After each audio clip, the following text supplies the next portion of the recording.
You know, the cultural significance of wild rice is deep in our region, and the protection of the crop is critical. Today, a meeting on the Iron Range centered on concerns about one particular measure the Minnesota Pollution Control Agency has used for decades that some say is outdated.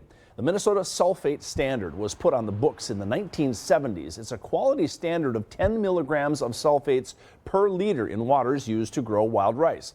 The standard actually went unenforced for years, but has been brought back up recently as the MPCA has increased the number of lakes and rivers that will be held to the standard. Sulfates are produced in agriculture, manufacturing, and mining, which was the focus of today's meeting in Chisholm. Leaders from U.S. Steel, the United Steelworkers Union, and other representatives were there to discuss the potential impacts of enforcing the sulfate standard. Some say the 10 milligrams per liter isn't realistic, as an average bottle of water has about 77 milligrams per liter. You know, we've been working on the wild rice sulfate standard for almost 20 years, and it's finally coming to a head with Keytech's dike permits. And the 10 standard is unattainable for not only the taconite mines, but the municipalities, other businesses, agriculture. So we're trying to find a better way to protect the wild rice.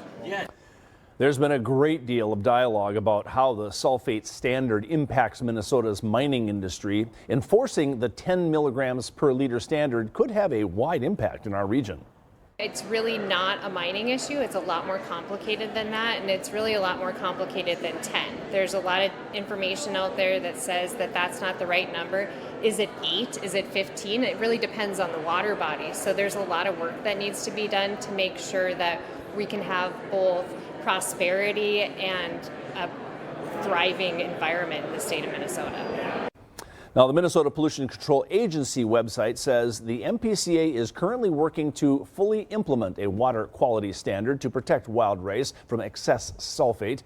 The standard, 10 milligrams of sulfate, which was adopted in 1973, applies to waters used for production of wild rice. The agency is also working with permittees, researchers, tribal partners, other levels of government, as well as the public to investigate ways to protect wild rice.